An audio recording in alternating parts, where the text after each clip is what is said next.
পোলারে কবি? হ্যাঁ, কোন পোলারে কবি?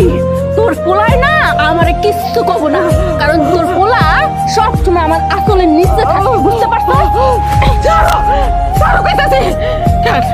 আমার এক পোলা বিদেশ থাকে, বিদেশ থেকে টাকা পাঠায়, আরেক পোলা বাড়িতে থাকে।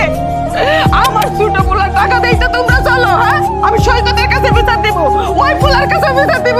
তুমি কি চাইছো, কি চাইছো তুমি? কি? তোর বিদেশি পোলার কাছে বিচার দিবি? হয় তোর বিদেশি পোলা কি আমার চালায়? তোর বিদেশি পোলা আমাকে টাকা পাঠায়? পাঠায় না, সামান্য কিছু টাকা পাঠায়, আর সেই টাকা না তোর পিছনেই খরচ করতে করতে চলে যায়। কারণ তোর পোলা সৌদি থাকে, সৌদি পয়সা কয় টাকা ইনকাম করে? হ্যাঁ, সামান্য টাকা ইনকাম করে।